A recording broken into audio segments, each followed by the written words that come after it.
Segunda Reis, capítulo 18, do versículo 1 ao versículo 8.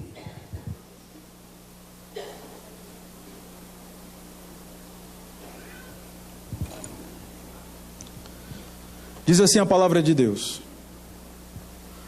no terceiro ano de Oséias, filho de Elá, rei de Israel, começou a reinar Ezequias, filho de Acás, rei de Judá. Tinha 25 anos de idade quando começou a reinar, e reinou 29 anos em Jerusalém. Sua mãe se chamava Abi, e era filha de Zacarias. Fez ele o que era reto perante o Senhor, segundo tudo o que fizera Davi, seu pai. Removeu os altos, quebrou as colunas e deitou abaixo os postes ídolo. E fez em pedaços a serpente de bronze que Moisés fizera, porque até aquele dia os filhos de Israel lhe queimavam incenso e lhe chamavam Neustã. Confiou no Senhor, Deus de Israel, de maneira que depois dele não houve seu semelhante entre todos os reis de Judá, nem entre os que foram antes dele. Porque se apegou ao Senhor, não deixou de segui-lo, e guardou os mandamentos que o Senhor ordenara a Moisés. Assim foi o Senhor com ele, para onde quer que saía, lograva bom êxito. Rebelou-se contra o rei da Síria e não o serviu. Feriu ele os filisteus até Gaza, e seus limites, desde as atalaias dos vigias até a cidade fortificada. Vamos orar.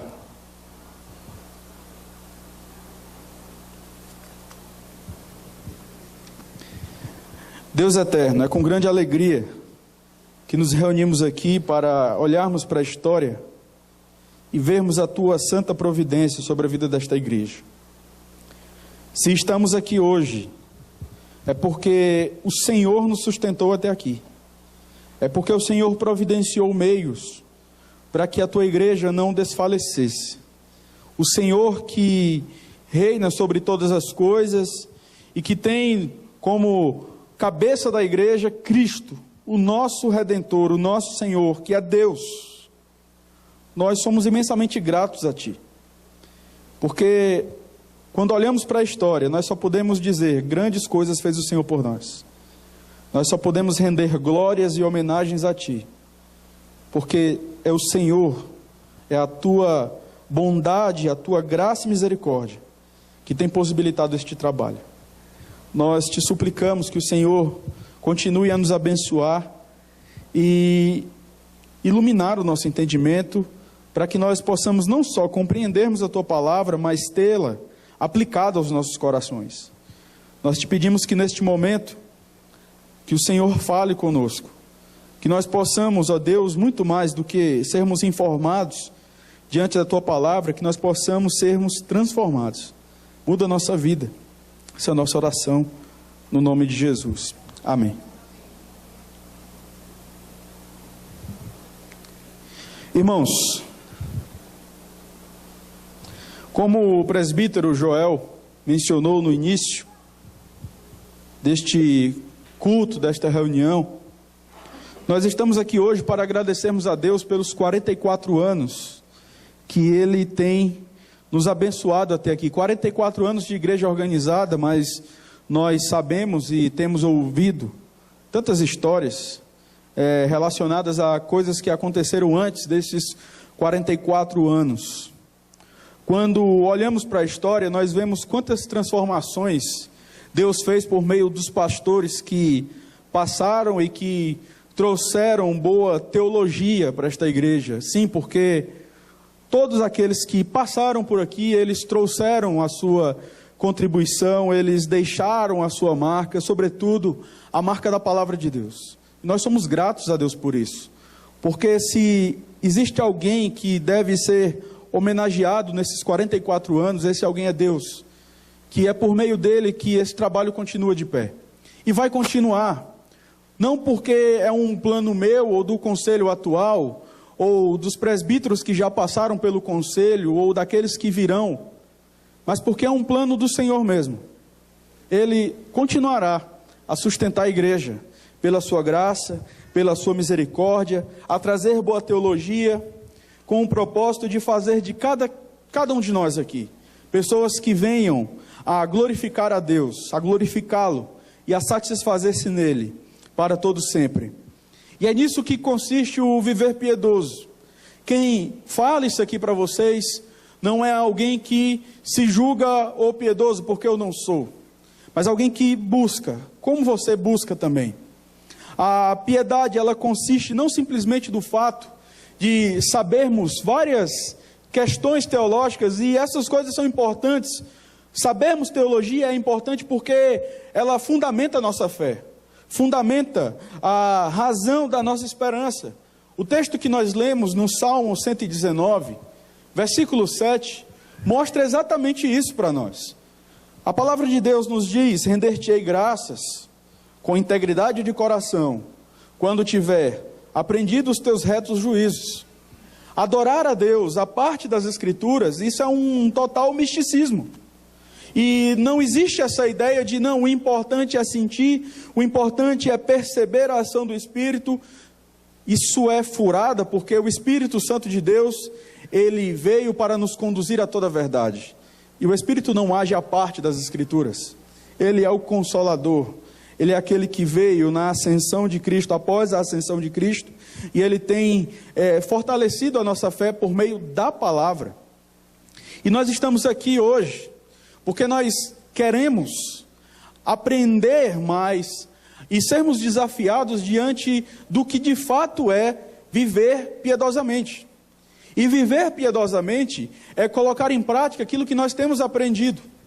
O projeto que Deus tem para mim e para você, de repente e eu, podemos até não sabermos detalhes a respeito do projeto de Deus para nós. Por exemplo, você pode não saber detalhes a respeito daquilo que Deus requer do seu futuro profissional daqui a 2 anos, ou daqui a 1 ano, mas você pode saber que é vontade de Deus que você seja a cada dia mais parecido com Cristo.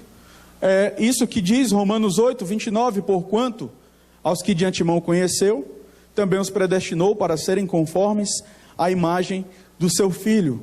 Viver piedosamente é muito mais do que simplesmente esboçarmos a teologia em que nós acreditamos. É vivermos aquilo que nós esboçamos, é vivermos aquilo que nós praticamos, é vivermos como o nosso Redentor viveu, negando a nós mesmos e fazendo tão somente a vontade do Senhor. A Reforma Protestante, ela deixou alguns marcos para nós, e que são importantes nós lembrarmos aqui nesse momento. Nós temos em primeiro lugar a centralidade das Escrituras, onde a igreja, ela não confere autoridade à Bíblia. A Bíblia é a autoridade sobre a igreja, e ela é suficiente para nós, de modo que o culto, de modo que a forma como nós pastoreamos, a forma como nós nos relacionamos, os cânticos que nós entoamos, a maneira pela qual nós sentamos aí e ouvimos uma mensagem, elas tão somente são restringidas e reguladas pela palavra de Deus. Isso é o que significa a centralidade das Escrituras que a Reforma trouxe para nós. Nós temos também a justificação pela fé, onde nós aprendemos que não são as nossas obras que nos tornam pessoas aceitáveis diante de Deus, mas é aquilo que Cristo fez. E eu gosto muito, já citei aqui algumas vezes e cito novamente porque particularmente é uma citação que gosto bastante. Stephen Yuille, ele falando sobre justificação, ele diz que na cruz Deus tratou Cristo como se nós tivéssemos vivido, como se Ele tivesse vivido a nossa vida. E agora, nós somos tratados como tivéssemos vivido a vida de Cristo. Isso é justificação. É os méritos de Cristo sendo imputados a nós. E a Reforma trouxe isso para mim e para você. Isso é teologia.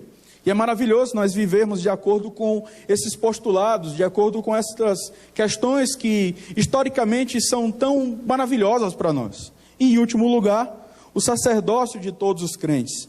A igreja medieval, ela era dividida em 2 partes. De um lado nós tínhamos o clero, os religiosos, a hierarquia, a instituição eclesiástica.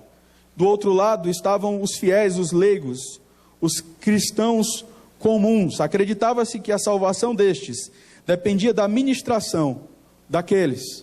Hoje, o que nos distingue uns dos outros não é o fato de haver clero e leigo. É por isso que nós Tomamos a decisão de, no momento em que a mensagem está sendo proclamada, o presbítero fica lá embaixo. Ou no momento em que, algumas vezes eu venho aqui para cima, mas isso não tem qualquer relevância teológica. Mas nós tomamos essa decisão de não continuarmos aqui por entendermos que isso serve de ensino para a igreja.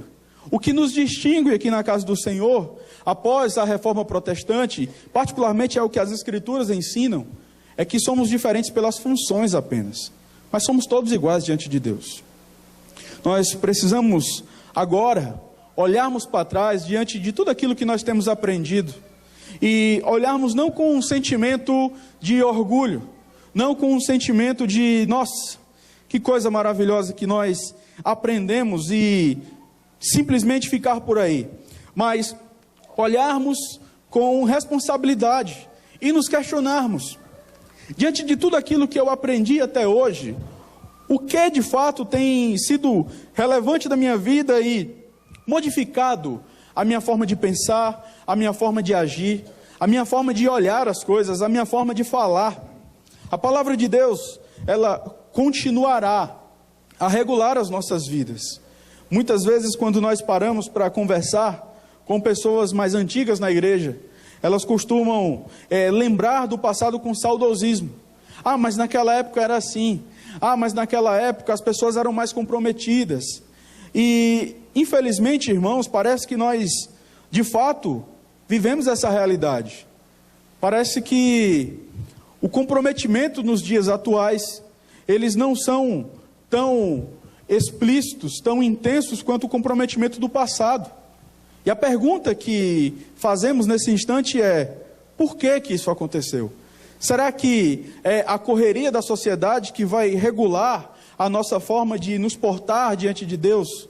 Ou será que é a palavra de Deus, aquela que sempre foi a regra de fé e de prática desta igreja? Eu gosto muito de uma frase de Lutero, quando ele diz que a palavra de Deus, ela não é nem antiga e nem moderna. A palavra de Deus, ela é eterna. E é exatamente essa palavra que impulsiona o reinado aqui de Ezequias, especialmente Ezequias, a fazer as grandes transformações que precisavam naqueles dias. Como nós não estamos trabalhando reis de uma maneira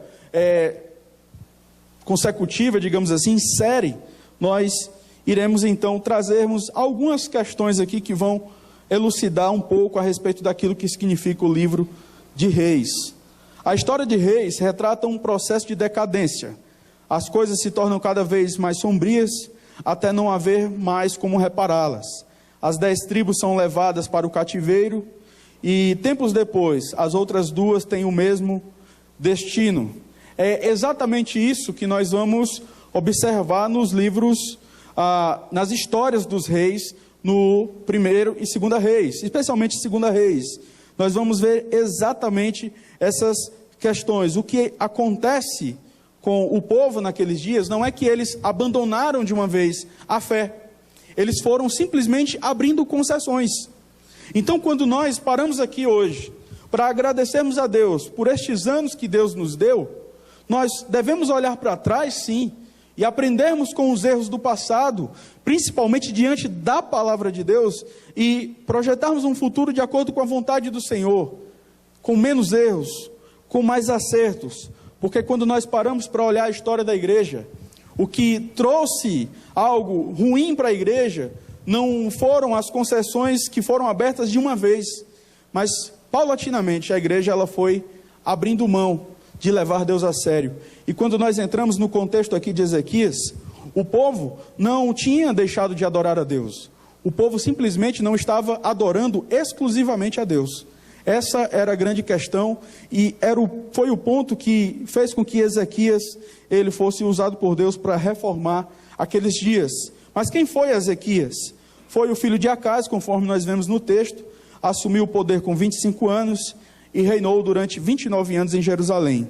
Era um homem piedoso, conforme nós vemos do capítulo 18 ao capítulo 20, e 2 Crônicas 29 ao 33, Isaías 33 ao 39. Diante disso, eu quero fazer uma pergunta para você e para mim, que é alvo da nossa meditação nesta noite: você é um homem ou uma mulher de Deus? Você já se fez essa pergunta? Ou simplesmente você espera com que as pessoas venham falar? Não estou falando aqui de louvar a si mesmo, mas eu estou falando aqui de repente você refletir sobre a sua caminhada cristã e se perguntar, não simplesmente por aquilo que você faz, mas o quão significativo é Deus na sua vida. E eu quero dizer uma coisa: quando faço essa pergunta, eu não estou aqui dizendo que o grau de significância que Deus tem para você determina quem Ele é. Deus é quem Ele é, independente da sua percepção e da minha. Deus é soberano, é justo, é eterno e é Senhor, apesar do seu sentimento hoje e do meu. Apesar daquilo que você entende hoje a respeito dele. Deus continua sendo Deus. Mas você tem visto na sua vida mudanças? Quando você para olhar para trás, você pode dizer que hoje, depois de 5 anos, você é alguém melhor? Você é alguém mais parecido com Cristo?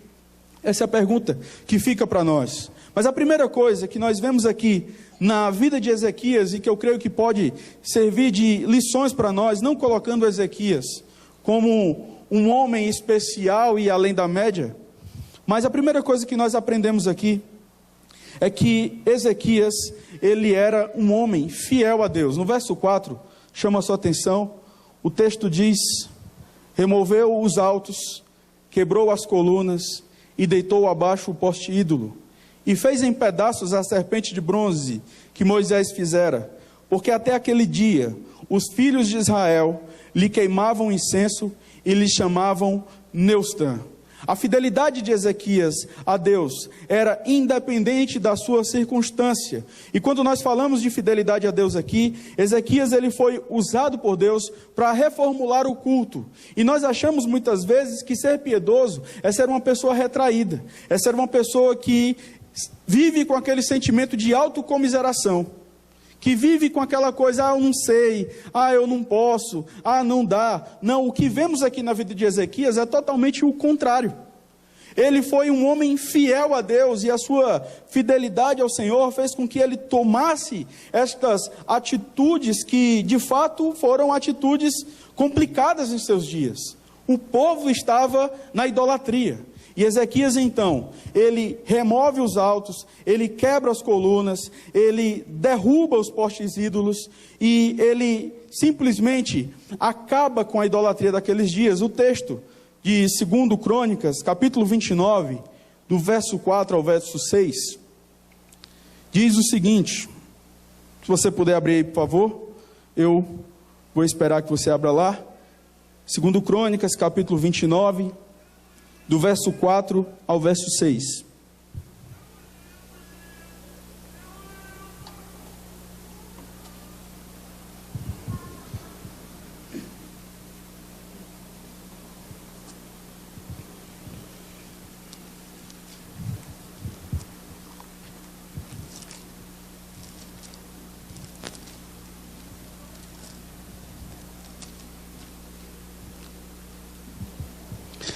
Diz a palavra do Senhor: trouxe os sacerdotes e os levitas, ajuntou-os na praça oriental e lhes disse: ouvi-me, ó levitas, santificai-vos agora e santificai a casa do Senhor, Deus de vossos pais. Tirai do santuário a imundícia, porque nossos pais prevaricaram e fizeram o que era mal perante o Senhor nosso Deus e o deixaram, desviaram o seu rosto do tabernáculo do Senhor e lhe voltaram as costas. O povo, irmãos, como nós temos observado aqui, você que já leu Reis, o povo vivia naquilo que nós chamamos de sincretismo religioso, ou seja, todos podiam adorar o Deus que quisesse, e mesmo assim, trazendo para o nosso contexto aqui, eles continuavam adorando a Deus. A palavra de Deus nos diz que eles adoravam uma serpente chamada Neustã, que era exatamente aquela que Moisés havia erguido no deserto com outros propósitos. A decadência religiosa de Israel se deu não em um momento pontual, mas como eu falei aqui, pelo fato de não encarar as Escrituras como verdade absoluta. Eles foram abrindo mão, e isso, irmãos, pode ocorrer comigo e com você. À medida em que nós vamos abrindo mão e simplesmente dizendo, não, isso pode, isso não tem problema, não, mas o que há de mal nisso? Ah, mas pode isso, as pessoas gostam tanto, as pessoas se divertem com isso. São exatamente essas concessões que nós vamos abrindo, que simplesmente desonram a Deus e levam o povo à perdição. Deus então utiliza Ezequias para trazer o povo de volta à obediência, e nós podemos destacar pelo menos dois feitos de Ezequias. O primeiro, a remoção total dos falsos deuses, assim como seus lugares de culto, e o restabelecimento da Páscoa, ou seja, o restabelecimento do culto a Deus. A Confissão de Fé de Westminster, no capítulo 21, afirma, na sua primeira seção, diz o seguinte: a luz da natureza mostra que há um Deus que tem domínio e soberania sobre tudo que é bom e faz bem a todos, e que, portanto, deve ser temido, amado, louvado, invocado, crido e servido de todo o coração, de toda a alma e de toda a força. Mas o modo aceitável de adorar o verdadeiro Deus é instituído por Ele mesmo, e tão limitado pela sua vontade revelada, que não deve ser adorado segundo as imaginações e invenções dos homens ou sugestões de Satanás, nem sob qualquer representação visível ou de qualquer outro modo não prescrito nas Escrituras. E a pergunta que você pode fazer nesse momento é: tudo bem, Ezequias ele foi aqui fiel a Deus, reformulou todas essas coisas, mas a questão é, o que é que eu tenho a ver com isso? Eu não exerço cargo de liderança na igreja, mas o Salmo 119, no versículo 136, nos mostra exatamente o contrário.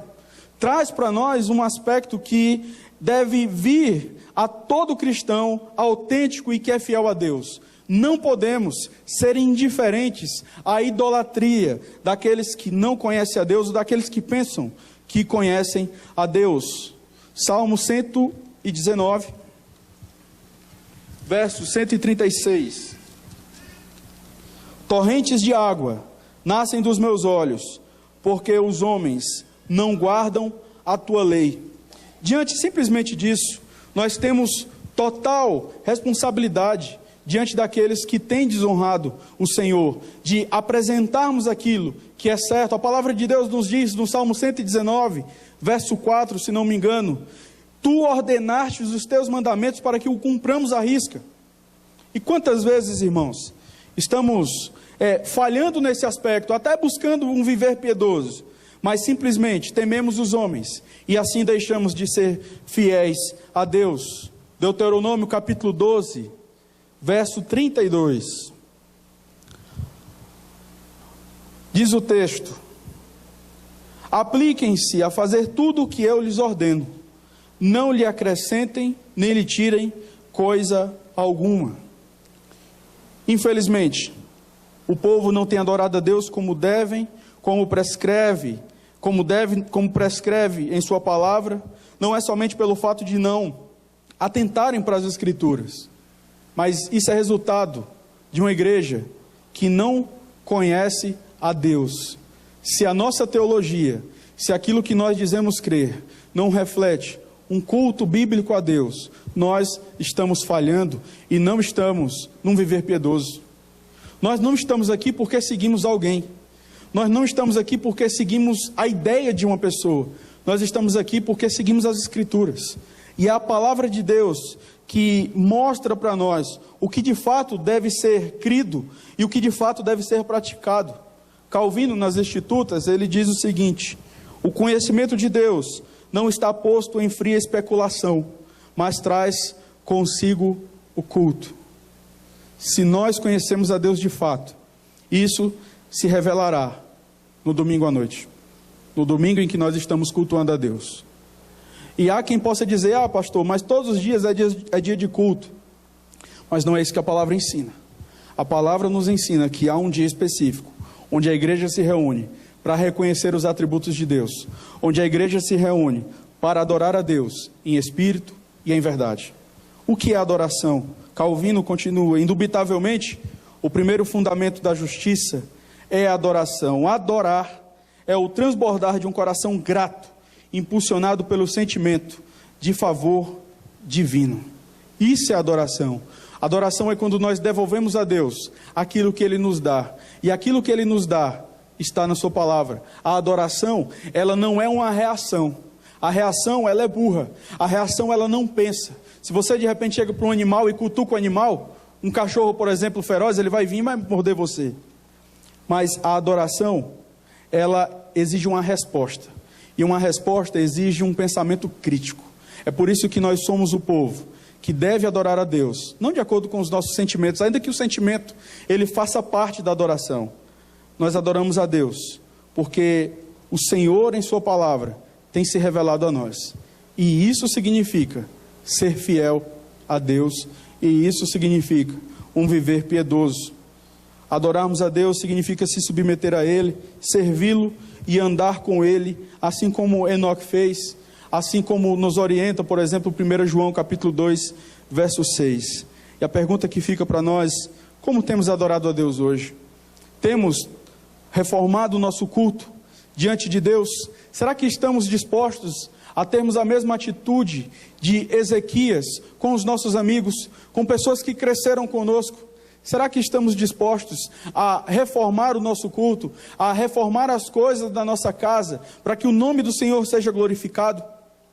Isso significa ser um homem e uma mulher de Deus. É quando nós reformamos a nossa vida, de acordo com a palavra do Senhor. Será que nós temos feito isso, irmãos?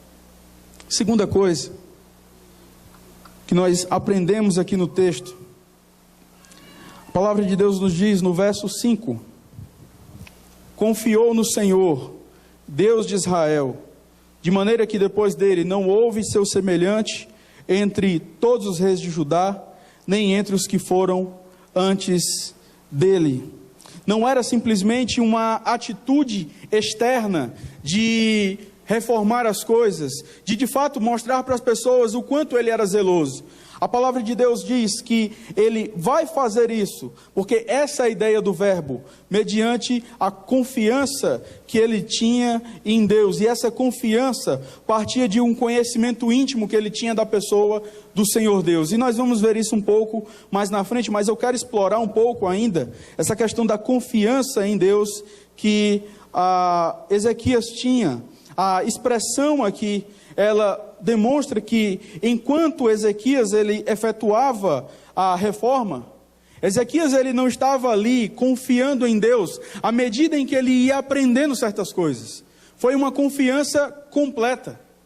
A ideia é a mesma ideia que nós vemos em Provérbios 3:5, por exemplo. O texto diz: confia no Senhor de todo o teu coração e não te estribes no teu próprio entendimento. A ideia desse verbo é literalmente alguém que está deitado no chão, com o rosto no chão, e em outras palavras dizendo: eu estou rendido aqui, eu não tenho habilidade para fazer isso, eu não consigo tomar essa atitude, eu não sei fazer isso, mas o Senhor é mais habilidoso do que eu, o Senhor é mais do que eu, o Senhor é mais inteligente do que eu, mais sábio do que eu, e o Senhor sabe mais do que eu o que é melhor para a igreja. A ideia é essa, é reformar não de acordo com aquilo que eu acho que é certo, não de acordo com aquilo que eu penso que é certo hoje, mas de acordo com o que a palavra de Deus, ela revela para mim. E de fato, Ezequias ele demonstrou isso por meio das suas atitudes aqui, e nós vemos essa ideia, porque Ezequias ele não simplesmente tinha o que ele sabia que era certo, mas ele esperava em Deus, ele buscava Deus em oração, e é o que nós precisamos fazer hoje. Nisso consiste o viver piedoso. Nós achamos que por argumentos lógicos as pessoas irão ser convencidas. Eu não estou aqui falando que a proclamação não é importante, mas não é, queridos, por força, é pelo Espírito de Deus. É o que diz Zacarias capítulo 4, verso 6.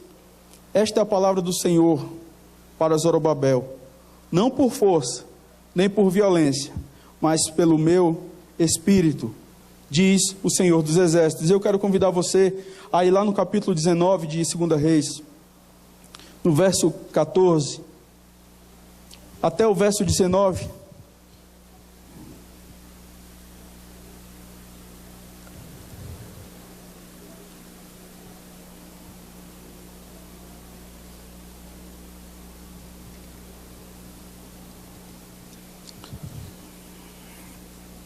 Diz o texto: tendo Ezequias recebido a carta das mãos dos mensageiros, leu-a.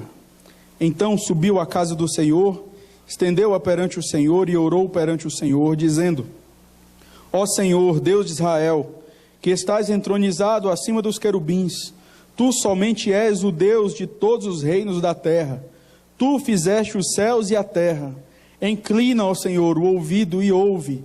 Abre, Senhor, os olhos e vê. Ouve todas as palavras de Senaqueribe, as quais ele enviou para afrontar o Deus vivo. Verdade é, Senhor, que os reis da Assíria assolaram todas as nações e as suas terras, e lançaram no fogo os deuses deles, porque deuses não eram, senão obra de mãos de homens, madeira e pedra, por isso os destruíram. Agora, pois, ó Senhor, nosso Deus, livra-nos das suas mãos, para que todos os reinos da terra saibam que só tu és o Senhor. Ezequias, como rei de Judá, ele poderia preparar o povo para a guerra. Ele poderia simplesmente arregimentar o seu exército para enfrentar Senaqueribe. No entanto, ele confiou no Senhor. E ele demonstra isso através da oração, algo tão simples, algo tão óbvio, mas algo que tanto tende a nos faltar.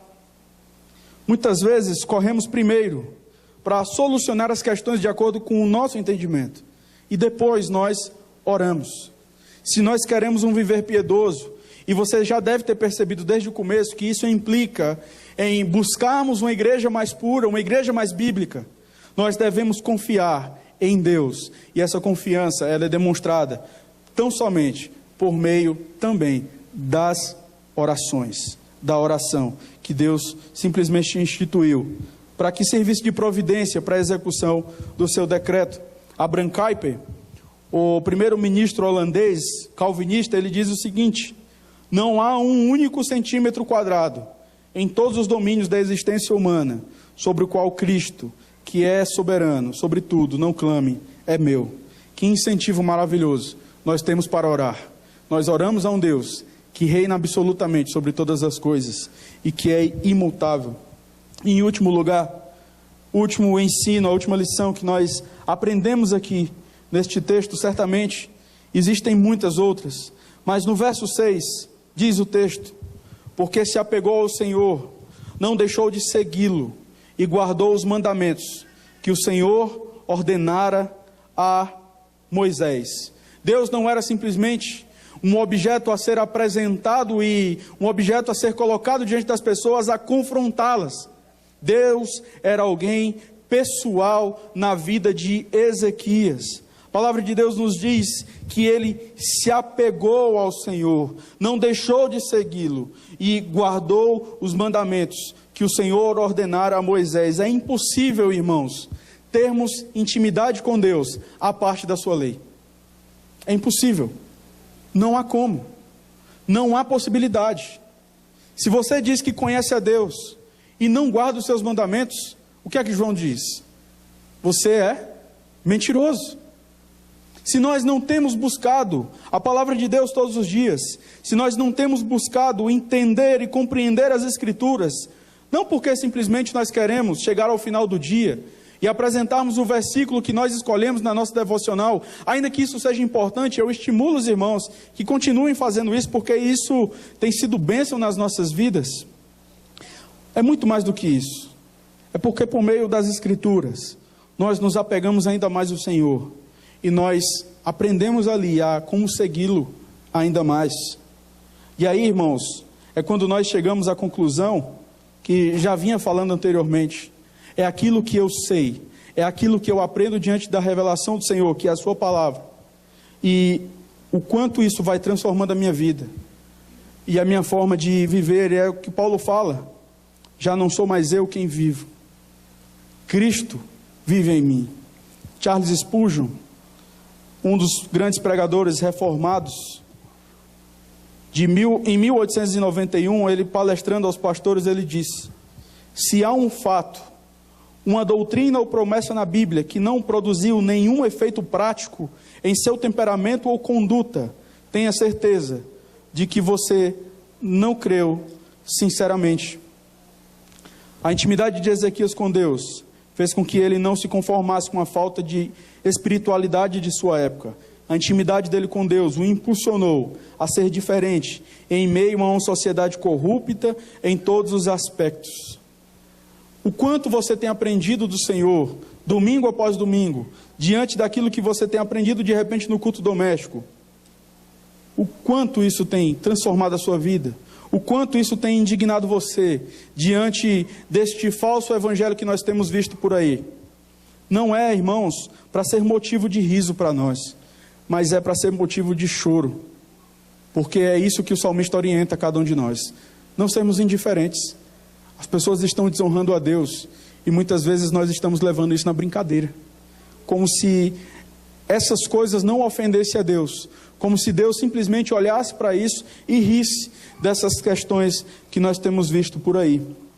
Joel Bick, certa vez, disse: a questão importante não é, posso me ver crescendo mais e mais em santidade, como santo, por exemplo, um cristão? Mas, quando eu olho para trás em minha vida, 3 ou 5 anos atrás, Cristo significa mais para mim hoje do que então?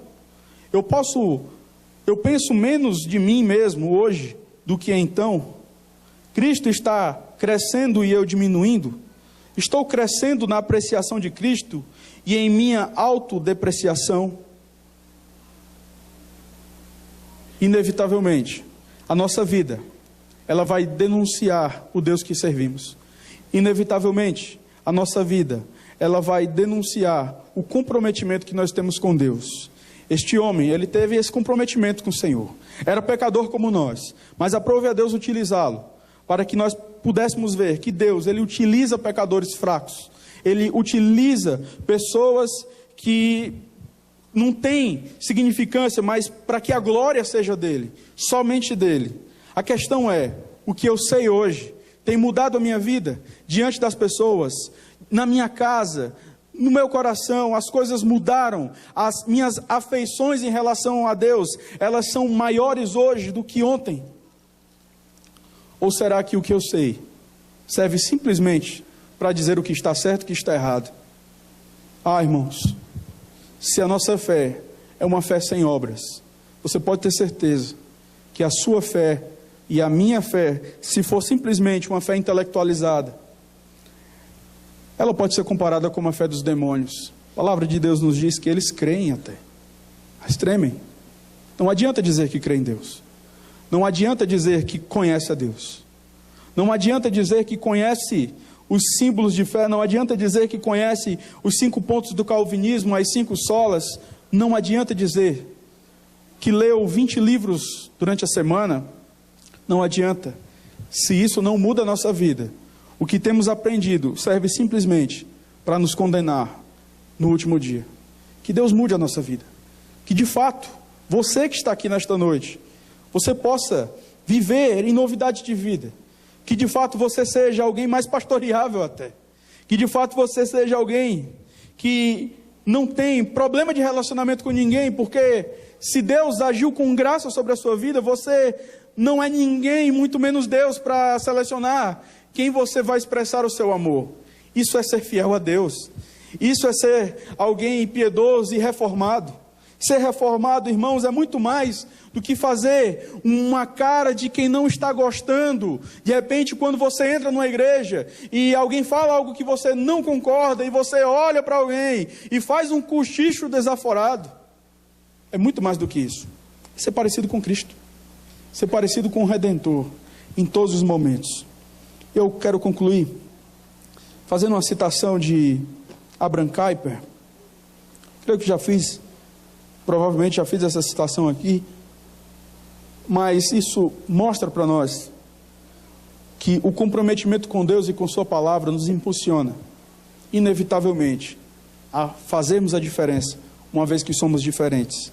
Em 1897, no 25º aniversário de sua fundação como editor do The Standard, o Dr. Abraham Kuyper diz: um desejo tem sido a paixão predominante de minha vida. Uma grande motivação tem agido como uma espora sobre minha mente e alma. e antes que seja tarde, devo procurar cumprir este sagrado dever que é posto sobre mim, pois o fôlego de vida pode me faltar. O dever é este, que apesar de toda oposição terrena, as santas ordenanças de Deus serão estabelecidas novamente no lar, na escola e no Estado, para o bem do povo, para esculpir, por assim dizer, na consciência da nação, as ordenanças do Senhor, para que a Bíblia e a criação deem testemunho, até a nação render homenagens a Deus. O que somos aqui, devemos ser em todos os lugares, porque Deus é Senhor sobre todas as coisas. Que Deus nos abençoe e nos ajude a, apesar de nós, das nossas dificuldades e deficiências, podermos chegar no final do ano e dizermos que somos diferentes. Não que simplesmente somos melhores, mas que somos mais conscientes da nossa miséria, ao passo que somos mais parecidos com o Redentor. Que Deus nos abençoe.